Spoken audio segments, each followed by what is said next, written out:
exact moment that it brought you through.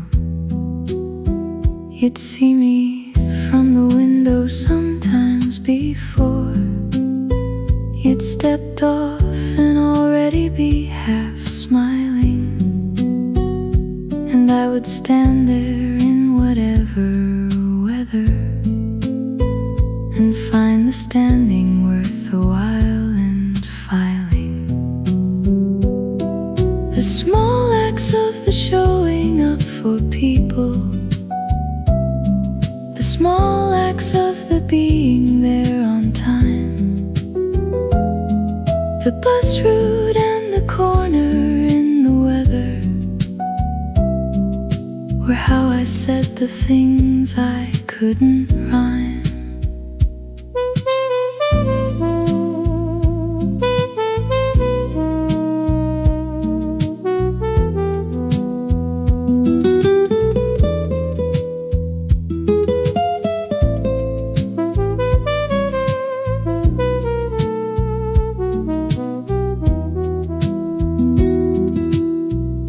The route still runs, I checked it not long recently.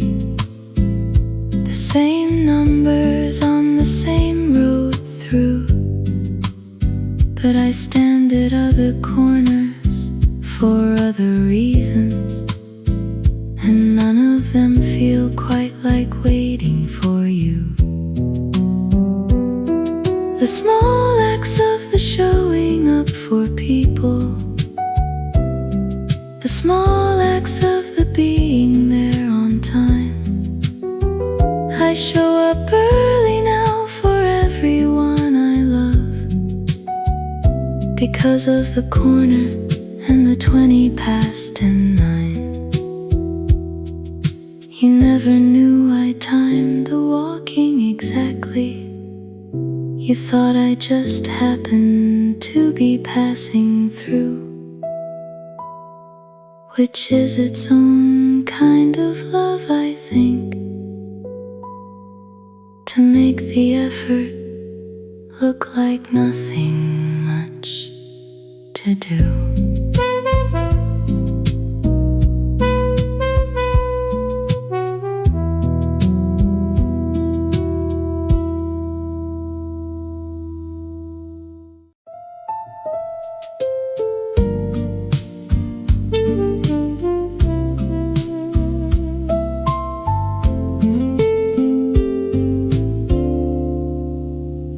Would call the last orders at 11,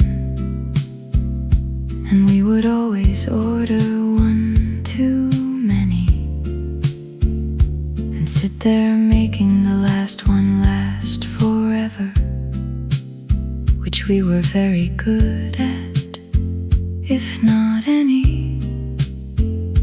The landlord knew us well enough to let us stay past the official end of things, and we would be the last ones in the bar, talking about whatever evening brings. Stay a little longer in the places that let you stay a little past the time. The ones who close the door at closing strictly miss something that the last half hour finds.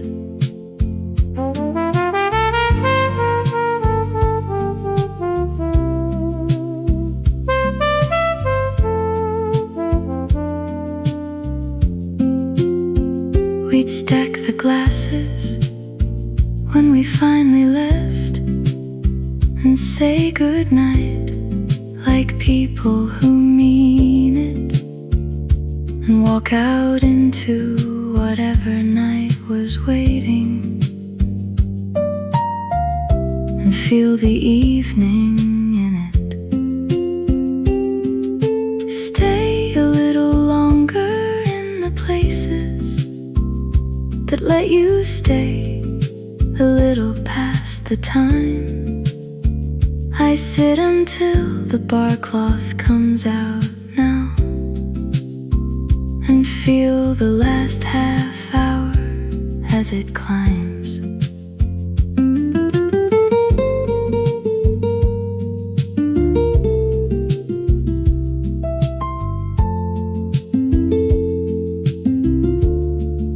The pub has changed its name and changed its landlord, but last orders still come at the same time, and I still make the final drink last longer and feel the last half hour as mine.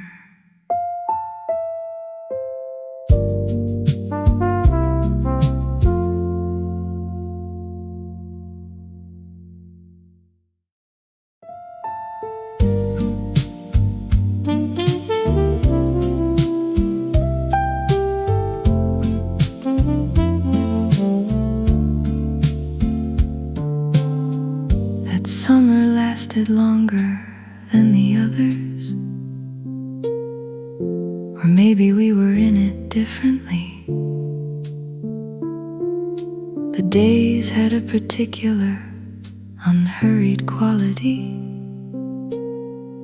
that summer days have only occasionally. You'd sleep until the heat had passed its peak, and I'd be reading in the garden by the time you came, and we would spend the afternoon in nothing, which turned out to be everything all the same. The long summers are the ones worth keeping. The long summers are the ones that stay, not because anything remarkable was in them, but because nothing remarkable got in the way.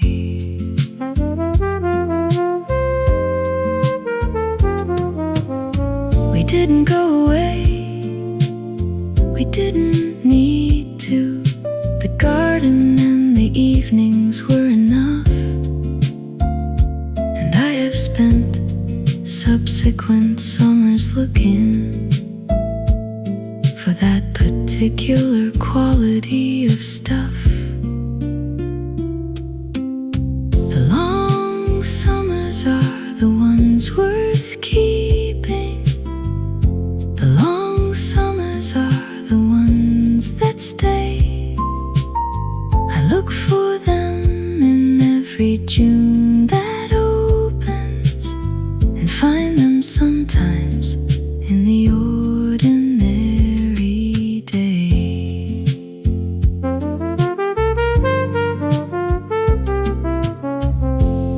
The garden's someone else's now entirely, but somewhere in the summer heat I feel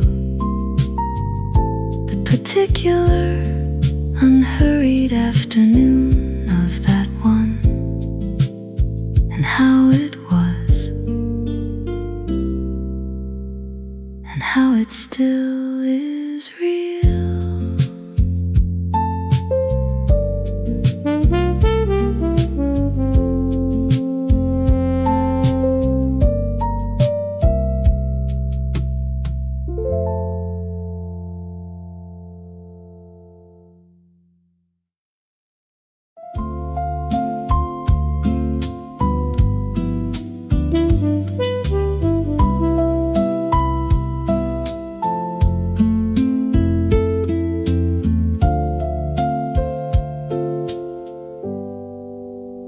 She had a winter coat she wore for decades, a dark green wool that buttoned to the throat,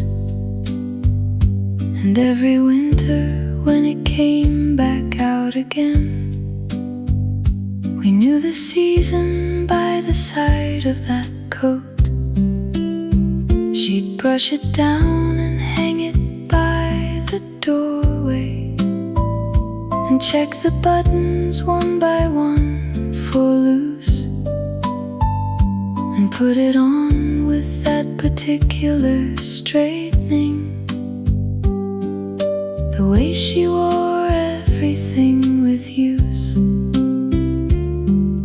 The ones who wear their things until they're finished. The ones who keep what works and let it work. Are teaching something without knowing teaching. About the value in the ordinary quirk. The coat wore out eventually, as coats do, and she replaced it with a newer one. But something in the changing of the winter coat felt like a small season had come undone.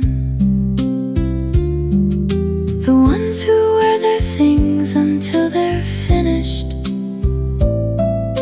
The ones who keep what works and let it work.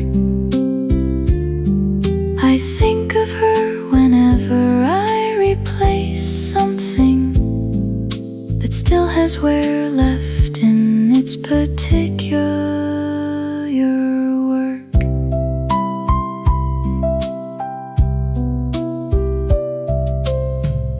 She's gone now, but the coat lived on a little in the charity shop on the high street end. And someone somewhere is wearing that dark green winter and doesn't know the decades it has been.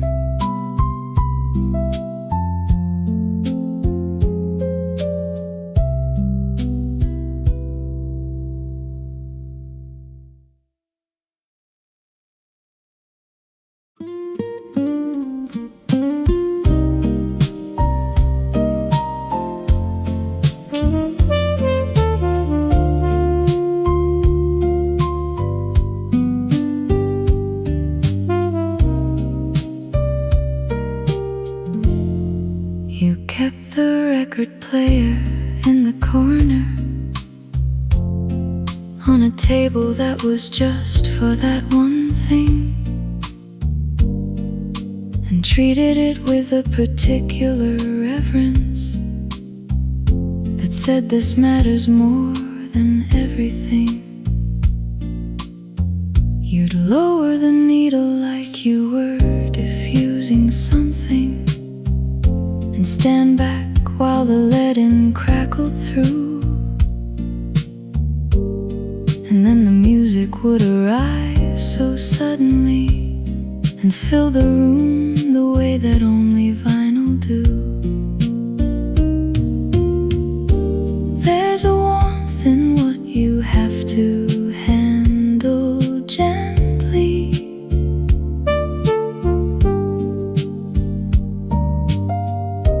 There's a warmth in what requires your care.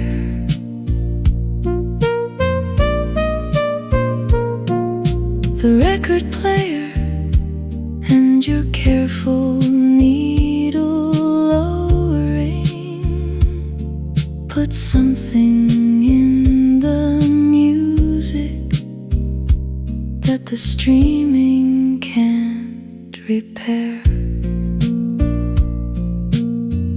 I have a record player now myself. I learned the handling from watching you, and every time the needle finds the music, I feel the corner of the room and you. There's a warmth in what you have to handle gently.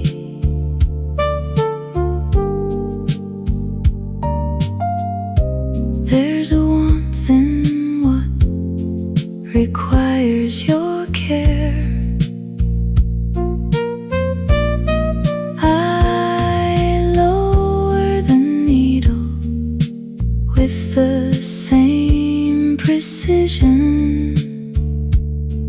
and fill the room with what you showed me there.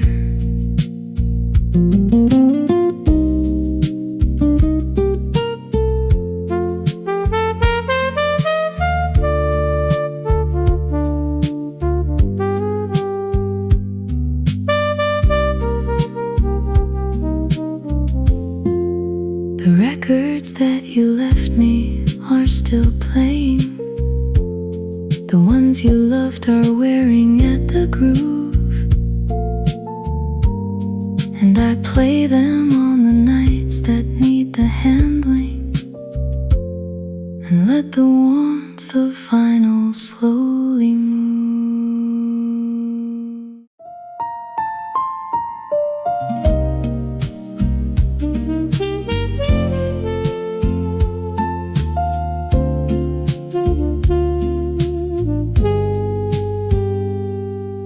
We always walked home after every party,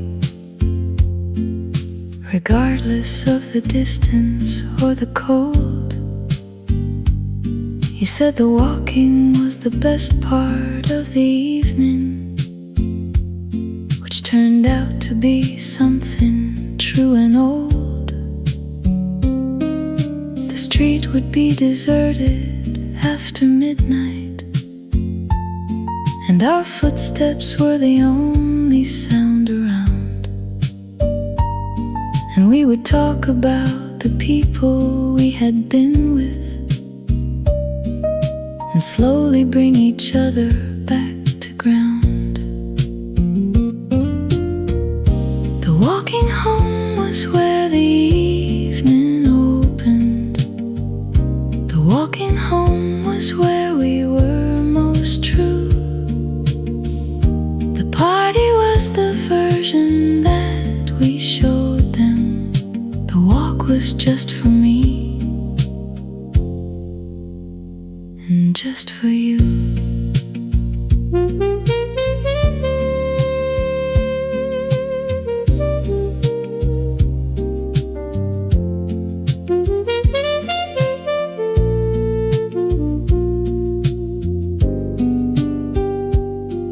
We'd stop sometimes at nothing in particular, a corner or a lamppost or a gate, and finish something one of us was saying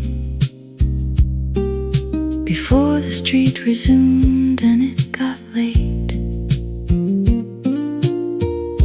The walking home was where the evening opened. The walking home was where we were most true. I walk home on my own now after parties, and talk to no one all the way through. The streets are still there, doing what streets do, and midnight still arrives the same as then. But the walking without talking to you in it is just the walking and not home again.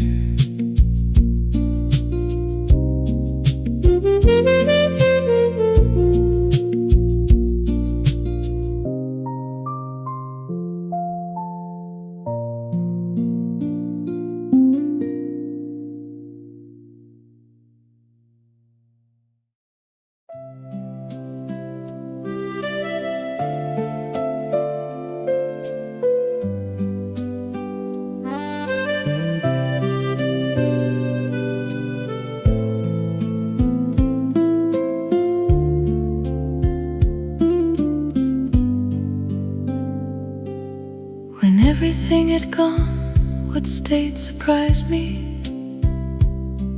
Not the things I thought would last the most.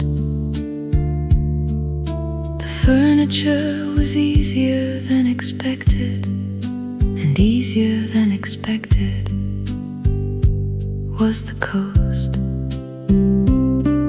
What stayed was in the smaller, unremarkable particular way light came through a glass. The sound of certain words in certain voices, the smell of things that no one thinks to ask. What stays is never what you think will stay. What stays is never what you thought to keep. It comes from nowhere in the ordinary doing and rises up from somewhere past the deep.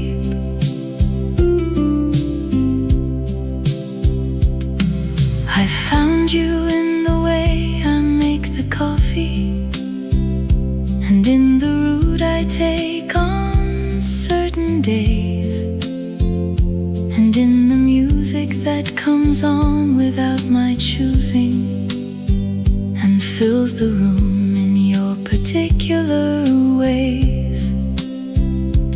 What stays is never what you think will stay.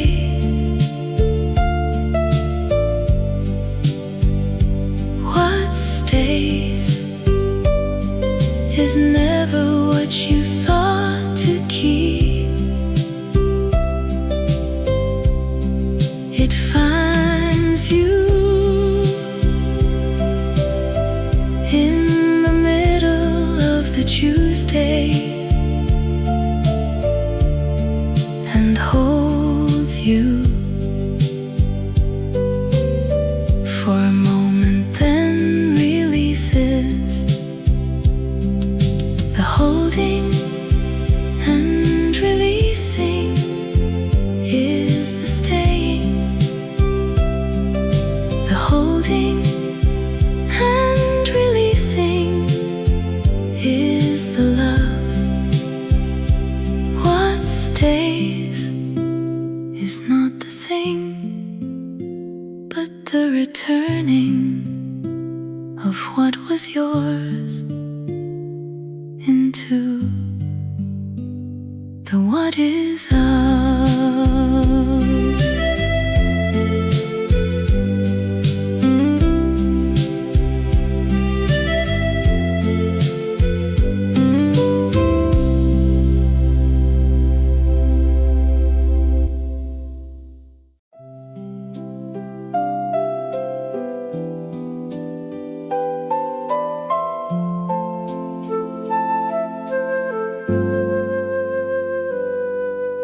We never made a fuss about the date. No restaurants booked, no flowers brought home. Just the knowledge between us that the day existed and meant something that we carried on our own. Some years you'd mention it at breakfast quietly, and some years neither of us said a word, and the anniversary would pass between us like a bird that didn't need to be heard.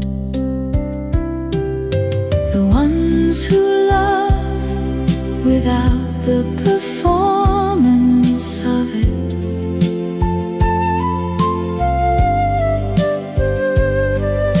the ones who hold the date inside themselves,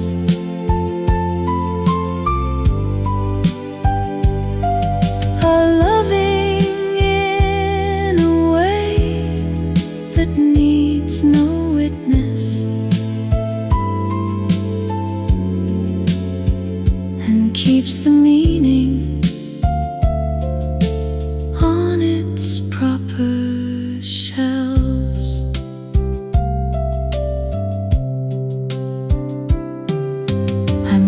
still alone now that you're gone, and do the ordinary things the day requires, and feel the weight of it in all the doing, the way a day can carry what it carries.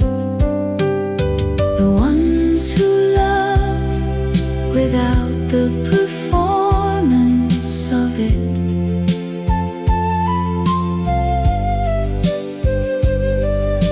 the ones who hold the date inside themselves.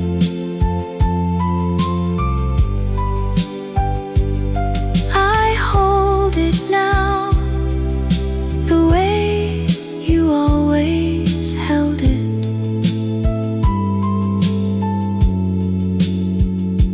Quietly and close and nothing else. The day comes round the same as dates come round,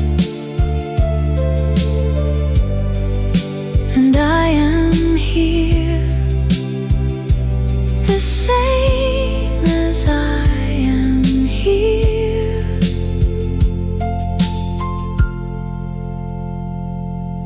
And somewhere you are, marking it or not, and either way, the date remains the year.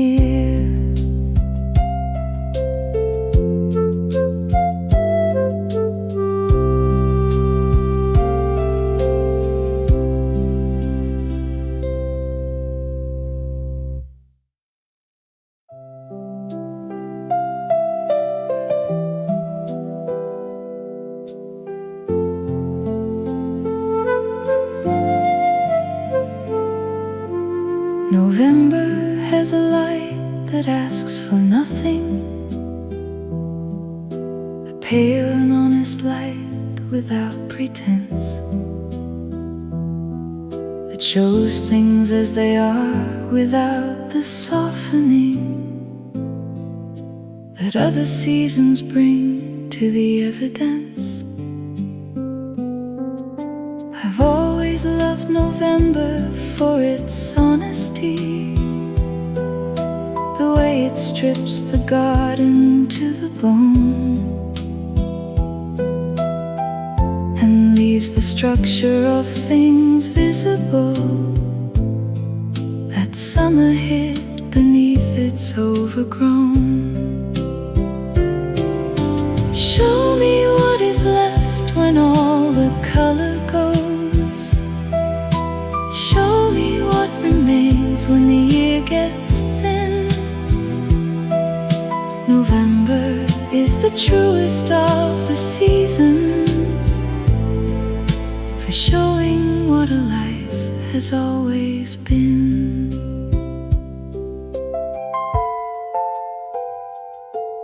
We spent our last November in the garden, doing what the garden needed done,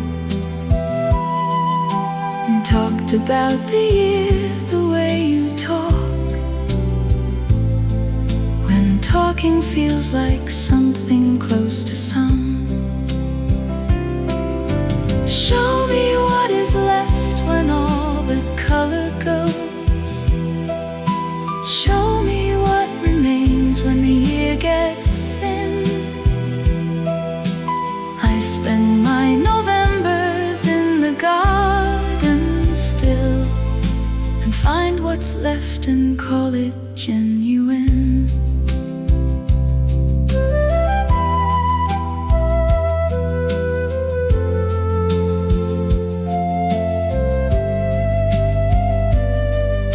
The light came through this morning, pale and asking,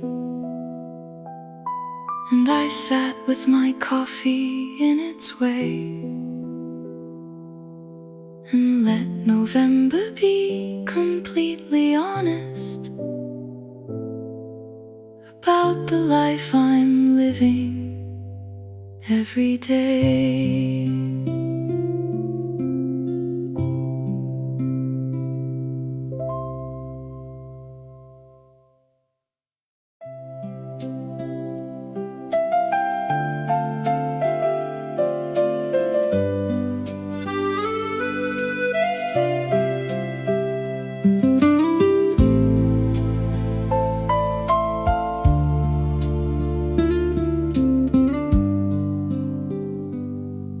You had a cardigan you wore for everything, for eating and for cooking and for cold, the kind that had outlasted its intention and become something more than what you told. The pockets held whatever you'd been doing, a receipt, a pen, a stone from somewhere walked.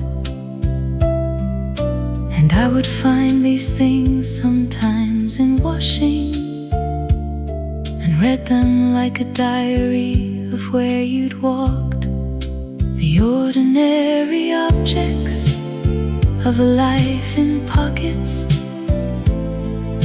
the ordinary evidence of days, tell more about a person than the grand things, tell more about the way a person stays.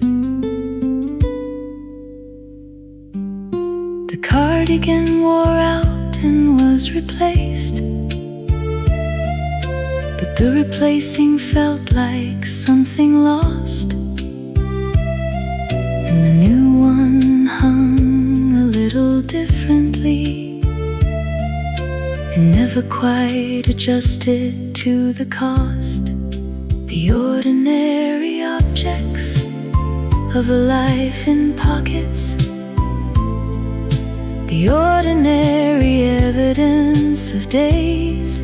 I check my pockets now for what I'm carrying, and think of yours and all your particular ways.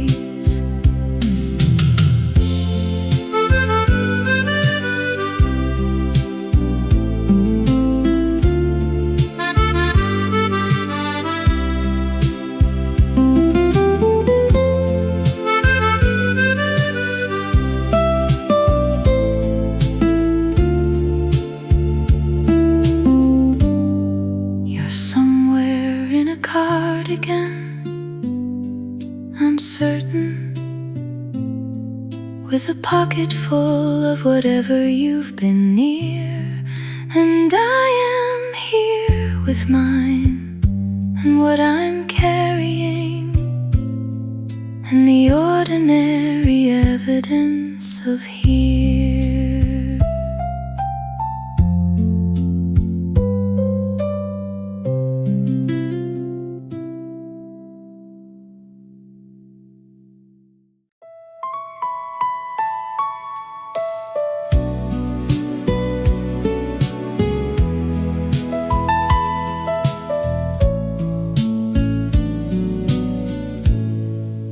Talk on the other side of midnight, when the honest conversation found its way through all the things we'd been too careful with to say in the more vigilant part of day. The dark has its own loosening of things, the late hour and the tiredness open doors, and we would say the things that needed saying in ways the daylight carefully ignores. The other side of midnight is the truest. The other side of midnight knows the most. When all the careful versions of yourself have gone to bed, You're left with what you love and what you've lost. We talk until the almost morning found us, and fall asleep mid-sentence sometimes too, and wake to find the conversation waiting to be finished in the light with me and you. The other side of midnight is the truest. The other side of midnight knows the most. I talk to nobody past midnight mostly, but keep the hour open like a post.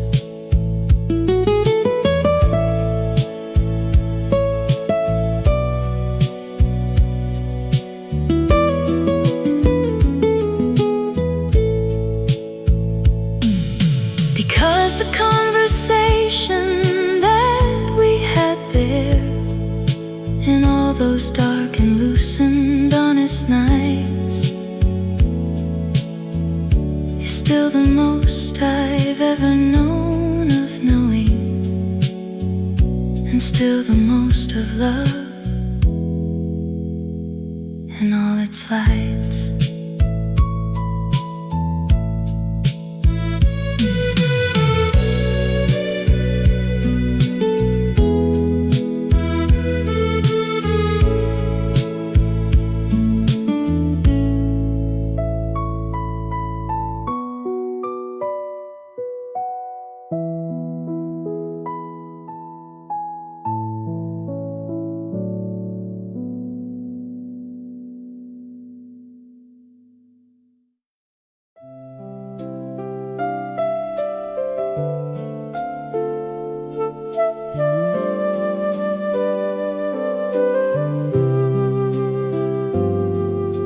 I wrote you one last letter on a Tuesday, not knowing what I wanted it to say. I started it 3 times before the starting, and finished it before the end of day. I said the things I should have said in person, the ones that kept retreating to the back, and sealed it with a careful kind of certainty that comes too late and knows it and stays back. Some letters are the ones we write for ourselves. Some letters are the only way to close. The pen and paper version of the letting go is how I loved you in the final throes.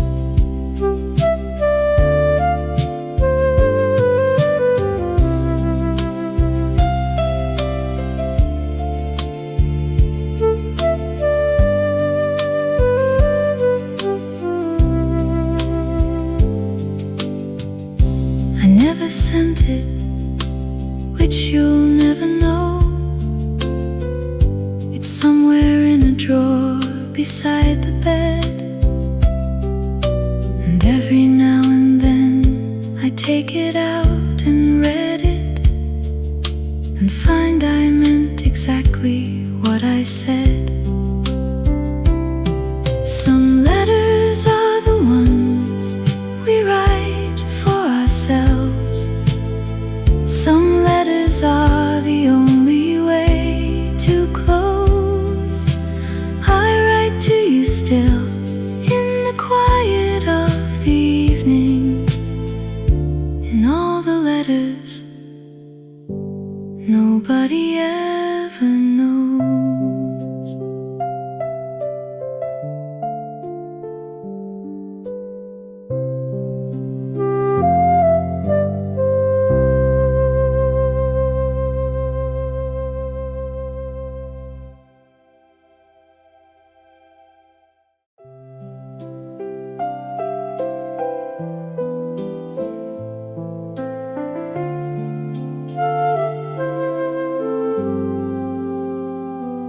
I came back to the house after everything and stood inside the door without turning on the light. The particular silence of a place that's missing someone is different from the ordinary quiet of night. I walk the rooms the way you walk familiar places, when what you knew is gone but walls remain, and found your absence in the way the air sits different, the way a house adjusts itself to what has changed. And something in the empty rooms keeps asking, and something in the silence says your name. The house knows what it held before the leaving, and holds the shape of it exactly all the same.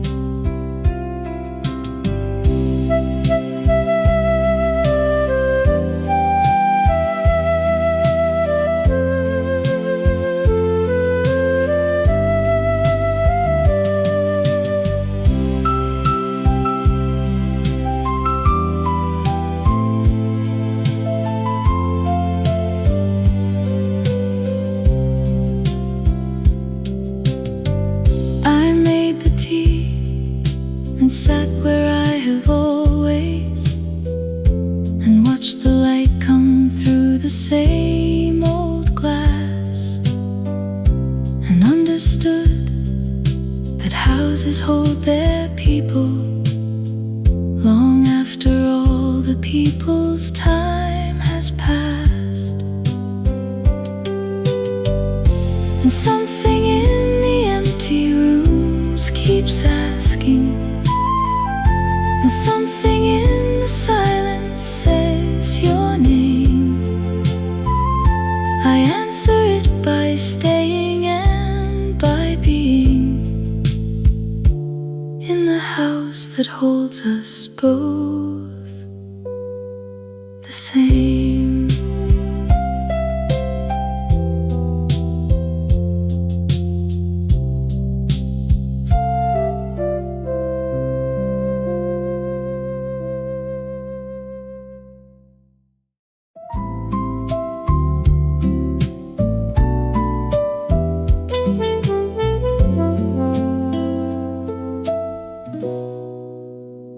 I knew your bus route better than my own, the one that came at 20 past and 10 to, and I would time my walking to the corner for the exact moment that it brought you through. You'd see me from the window sometimes before you'd stepped off and already be half smiling, and I would stand there in whatever weather and find the standing worth a while and filing. The small acts of the showing up for people, the small acts of the being there on time, the bus route and the corner in the weather were how I said the things I couldn't rhyme.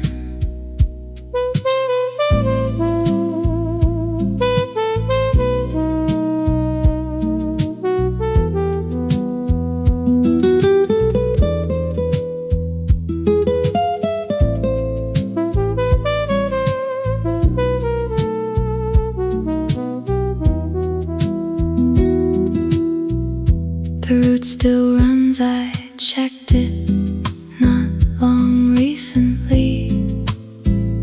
The same numbers on the same road through, but I stand at other corners for other reasons, and none of them feel quite like waiting for you. The small acts of the showing up for people, the small acts of the being there on time. I show up early now for everyone I love, because of the corner and the 20 past and 9. You never knew I timed the walking exactly. You thought I just happened to be passing through, which is its own kind of love, I think, to make the effort look like nothing much to do.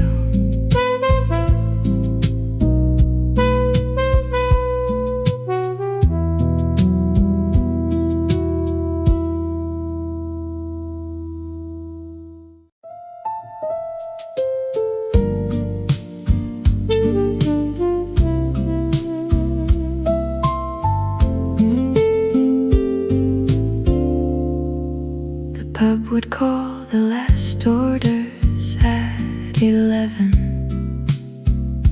and we would always order one too many,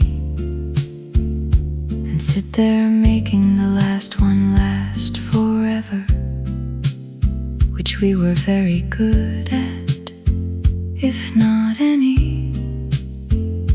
The landlord knew us well enough to let us stay past the official end of things,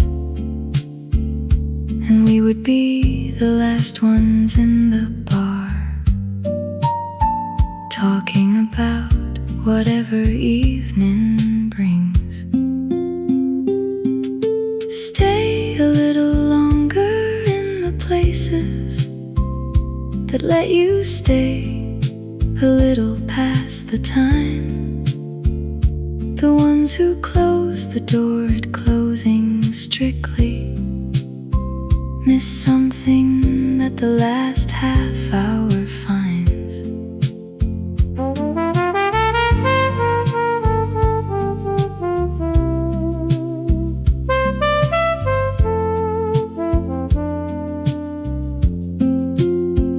We'd stack the glasses when we finally left, and say goodnight like people who mean it, and walk out into whatever night was waiting, and feel the evening in it. Stay a little longer in the places that let you stay a little past the time. I sit until the bar cloth comes out now, and feel the last half hour as it climbs.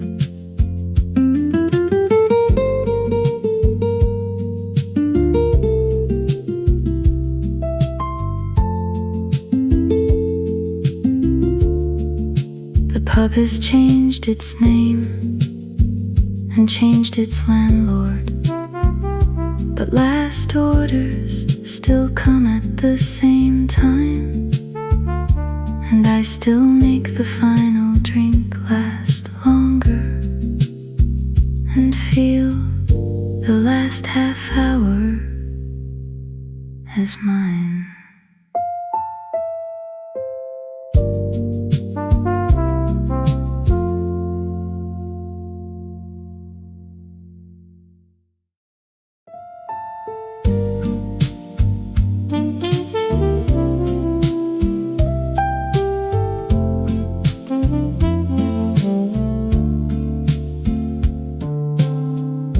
Summer lasted longer than the others, or maybe we were in it differently. The days had a particular unhurried quality, summer days have only occasionally. You'd sleep until the heat had passed its peak, and I'd be reading in the garden by the time you came. And we would spend the afternoon in nothing, which turned out to be everything, all the same. The long summers are the ones worth keeping. The long summers are the ones that stay, not because anything remarkable was in them, but because nothing remarkable got in the way.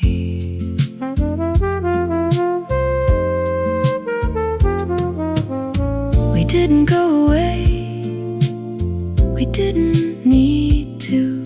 The garden and the evenings were enough, and I have spent subsequent summers looking for that particular quality of stuff. The long summers are the ones worth keeping. The long summers are the ones that stay. I look for them in every June that opens, and find them sometimes in the ordinary day.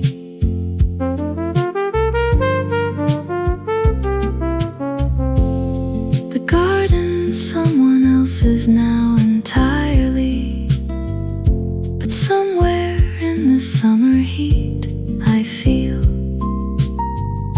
the particular unhurried afternoon of that one, and how it was, and how it still is real.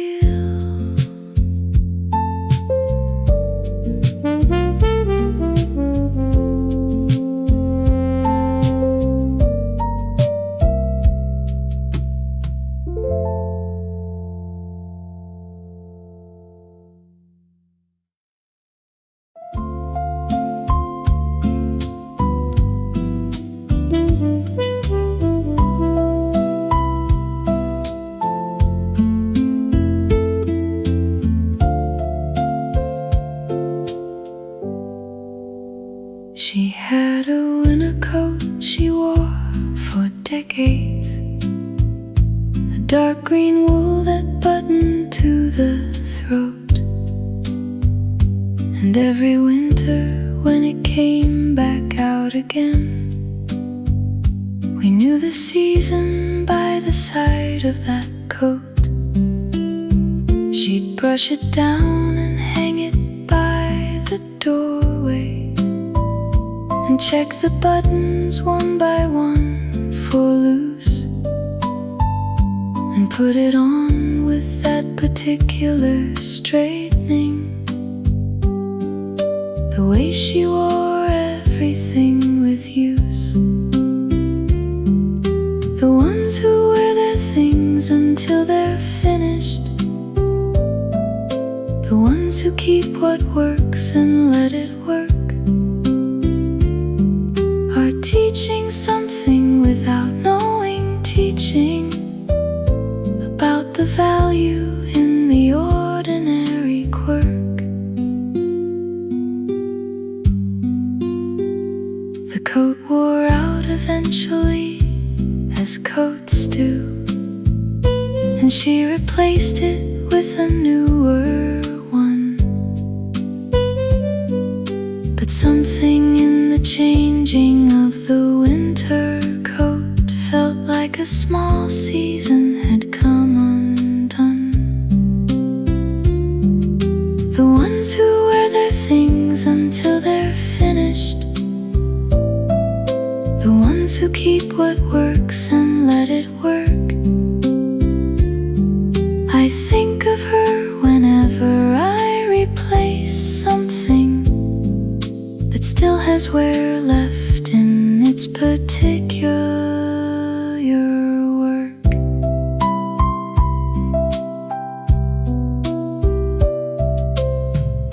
She's gone now, but the coat lived on a little in the charity shop on the high street end. And someone somewhere is wearing that dark green winter and doesn't know the decades it has been.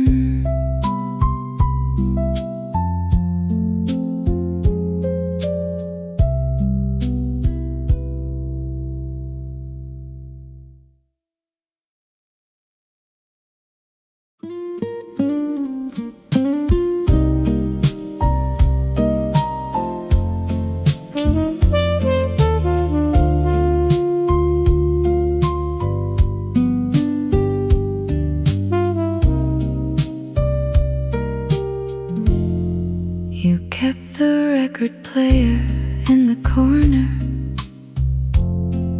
on a table that was just for that one thing, and treated it with a particular reverence that said this matters more than everything. You'd lower the needle like you were diffusing something and stand back while the lead-in crackled through. And then the music would arrive so suddenly and fill the room the way that only vinyl do. There's a warmth in what you have to handle gently.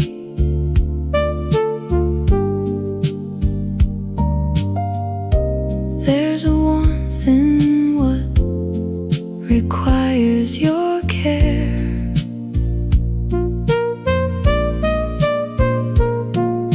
The record player and your careful needle lowering put something in the music that the streaming can't repair.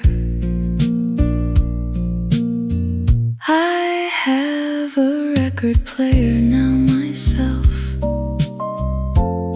I learned the handling from watching you, and every time the needle finds the music, I feel the corner of the room and you. There's a warmth in what you have to handle gently.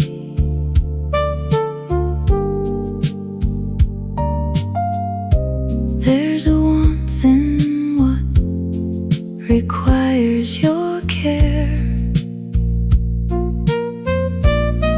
I lower the needle with the same precision and fill the room with what you showed me there.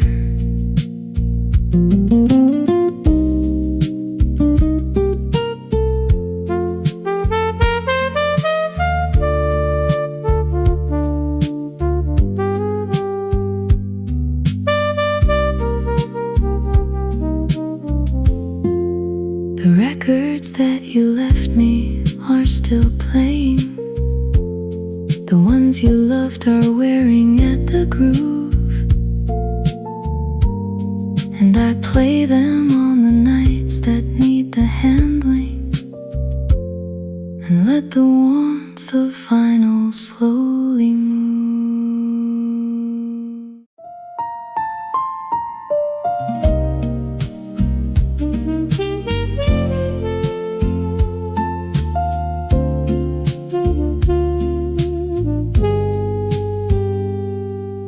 We always walked home after every party, regardless of the distance or the cold. You said the walking was the best part of the evening, which turned out to be something true and old. The street would be deserted after midnight, and our footsteps were the only sound around. And we would talk about the people we had been with, and slowly bring each other back to ground. The walking home was where the evening opened. The walking home was where we were most true. The party was the version that we showed them. The walk was just for me, and just for you.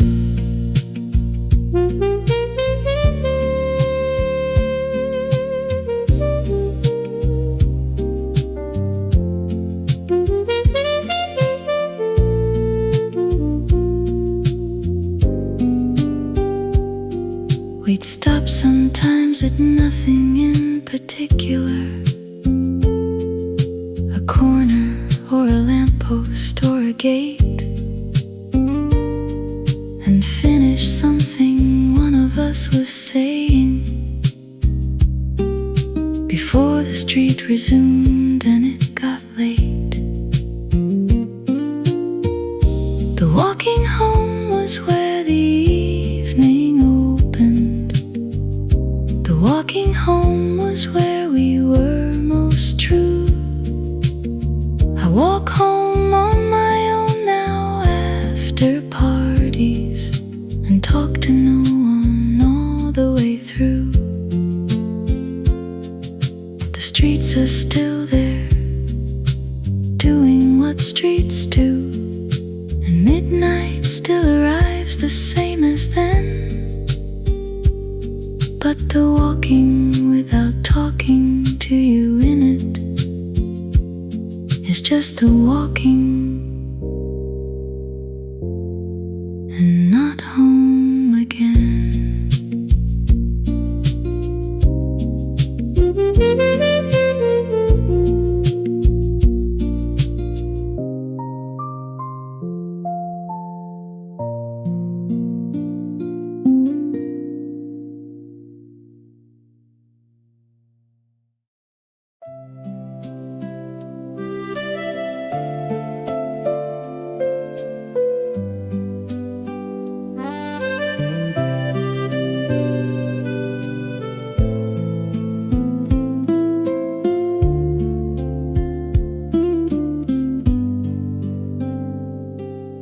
When everything had gone, what stayed surprised me. Not the things I thought would last the most.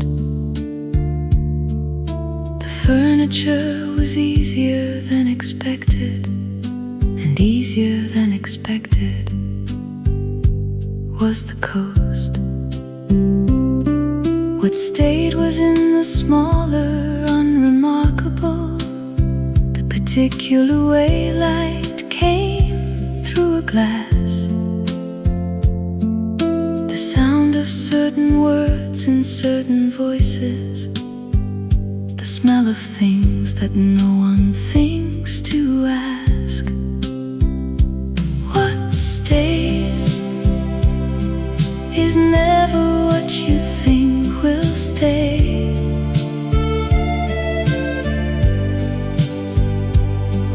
Stays is never what you thought to keep.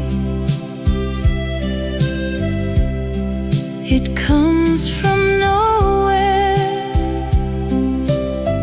in the ordinary doing, and rises up from somewhere past the deep.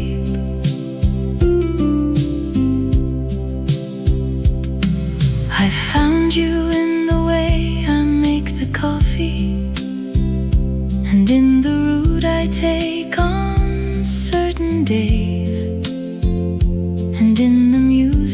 that comes on without my choosing and fills the room in your particular ways.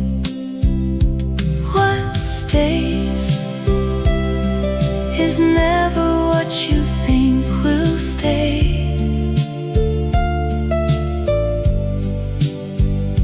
What stays is never what you thought to keep. It finds you in the middle of the Tuesday and holds you for a moment, then releases. The holding and releasing is the staying. The holding and releasing is the love. What stays is not the thing, but the returning of what was yours into the what is ours.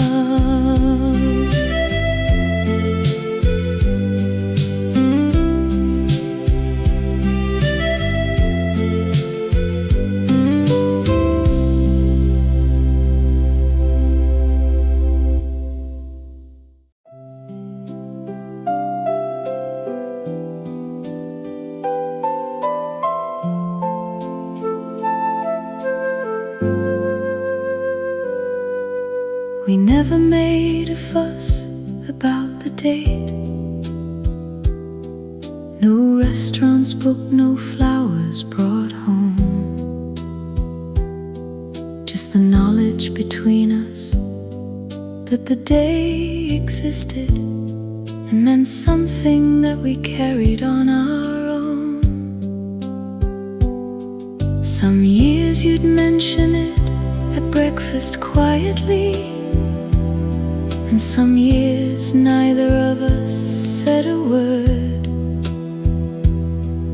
And the anniversary would pass between us like a bird that didn't need to be heard.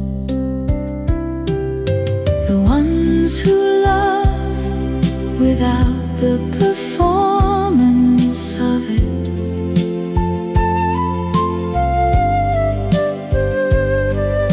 the ones who hold the date inside themselves,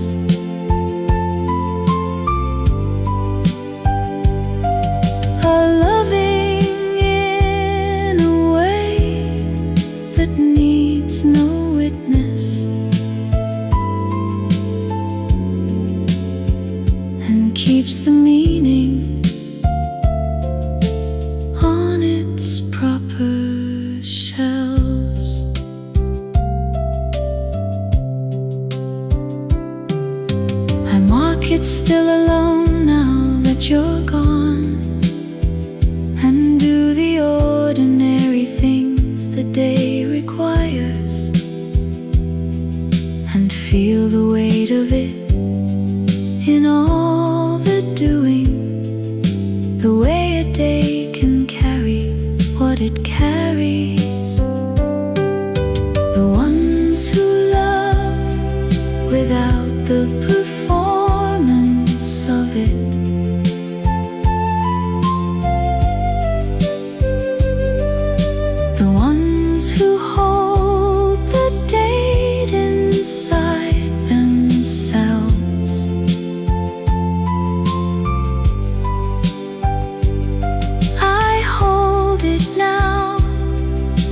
and somewhere you are, marking it or not.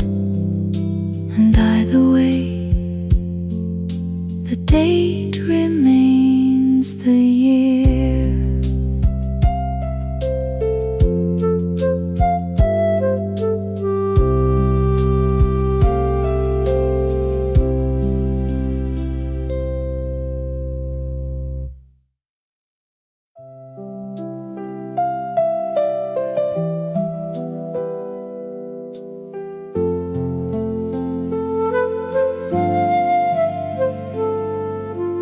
November has a light that asks for nothing, a pale and honest light without pretense, that shows things as they are without the softening that other seasons bring to the evidence. I've always loved November for its honesty, the way it strips the garden to the bone and leaves the structure of things visible that summer hid beneath its overgrown. Show me what is left when all the color goes. Show me what remains when the year gets thin. November is the truest of the seasons for showing what a life has always been.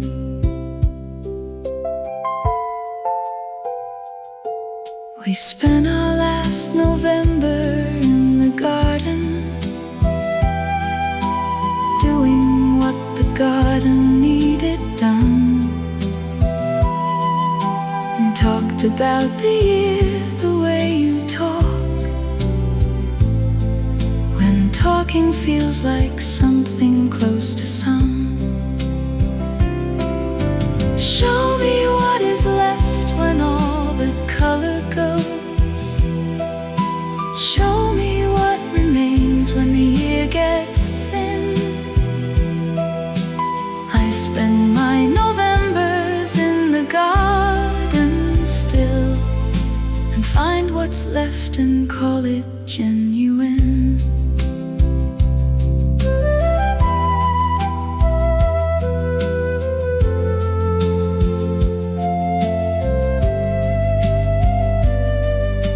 The light came through this morning, pale and asking, and I sat with my coffee in its way and let November be completely honest about the life I'm living every day.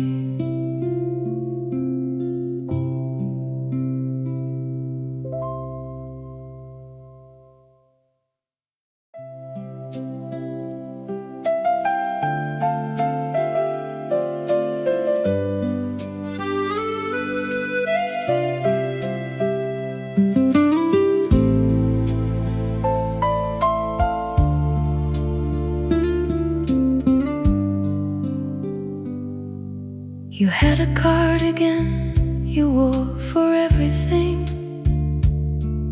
for reading and for cooking and for cold, the kind that had outlasted its intention and become something more than what you told. The pockets held whatever you'd been doing, a receipt, a pen, a stone from somewhere walked. And I would find these things sometimes in washing, and read them like a diary of where you'd walked. The ordinary objects of a life in pockets, the ordinary evidence of days tell more about a person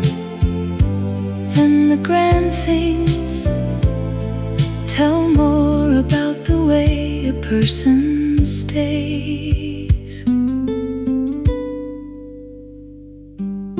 The cardigan wore out and was replaced, but the replacing felt like something lost, and the new one hung a little differently and never quite adjusted to the cost. The ordinary objects of a life in pockets, the ordinary evidence of days. I check my pockets now for what I'm carrying, and think of yours and all your particular ways.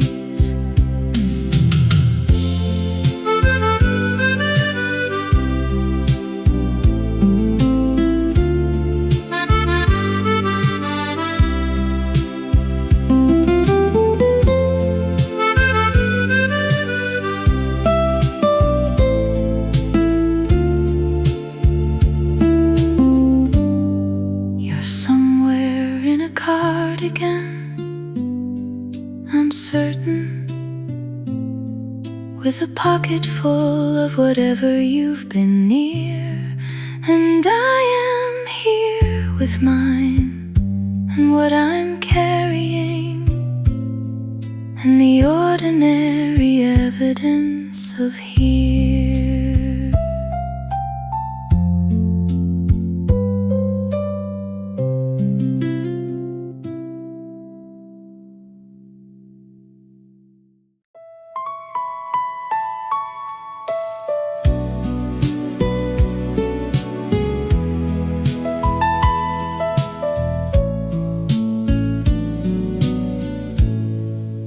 Talk on the other side of midnight, when the honest conversation found its way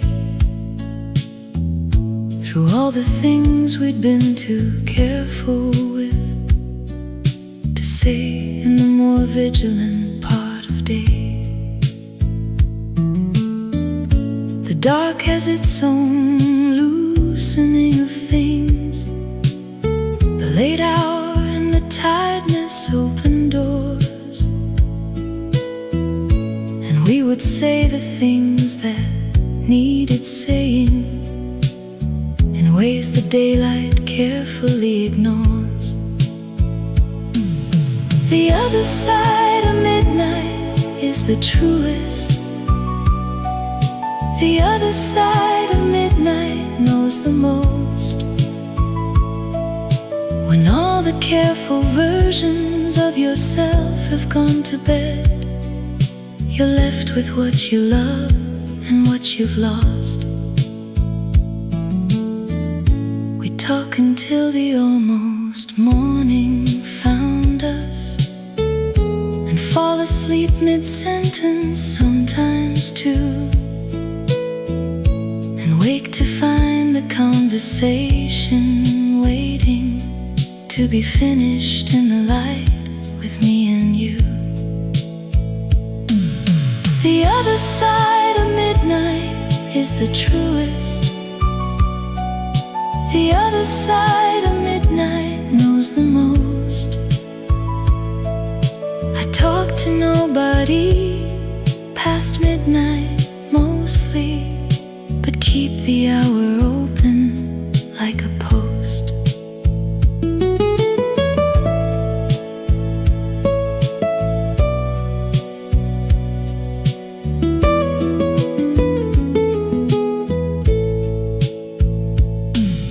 Because the conversation that we had there in all those dark and loosened honest nights is still the most I've ever known of knowing, and still the most of love and all its lights.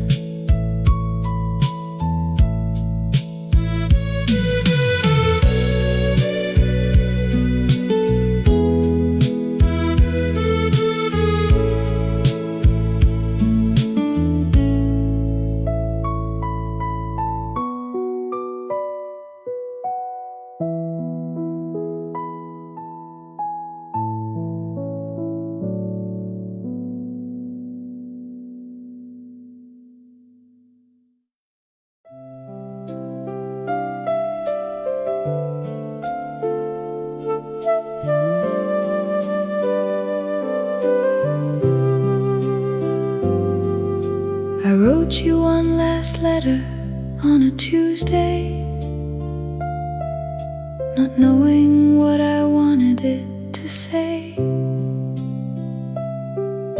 I started it 3 times before the starting,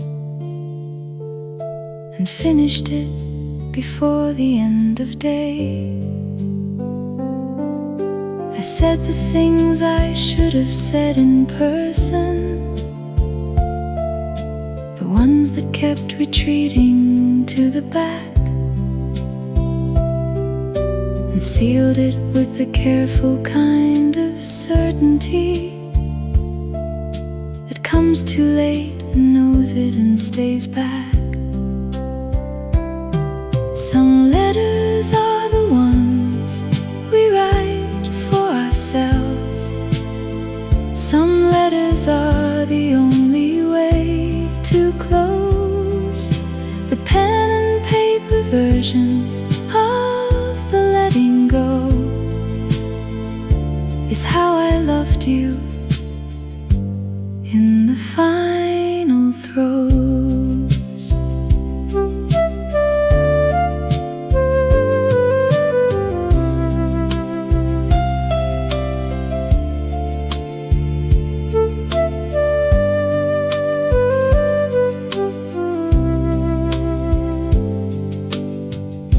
I never sent it, which you'll never know. It's somewhere in a drawer beside the bed, and every now and then I take it out and read it, and find I meant exactly what I said.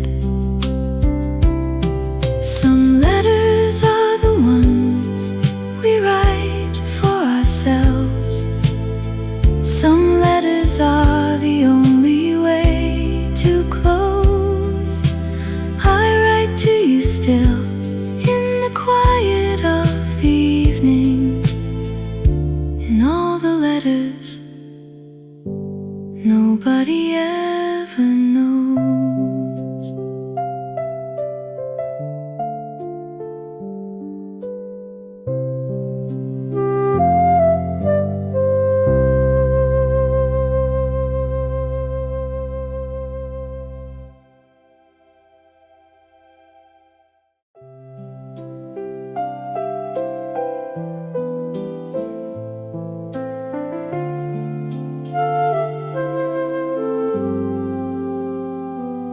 I came back to the house after everything,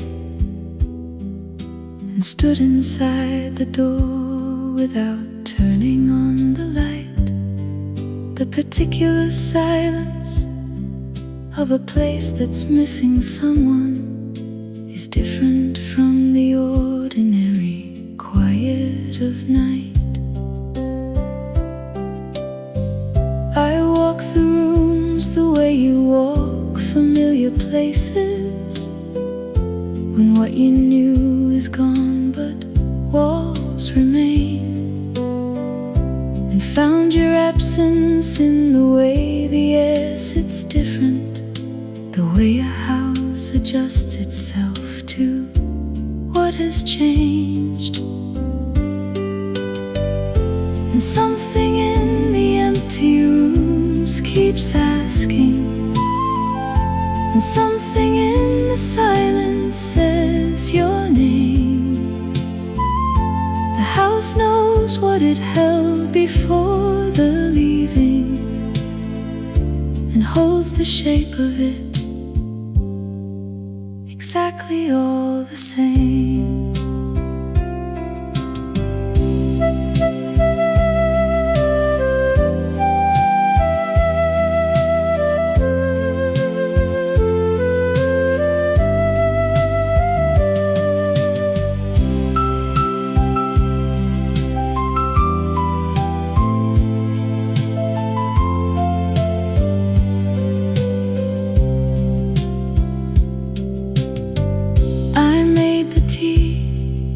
And sat where I have always, and watched the light come through the same old glass, and understood that houses hold their people long after all the people's time has passed. And something in the empty rooms keeps asking, and something in the silence says your name. I answer it by staying and by being in the house that holds us both the same.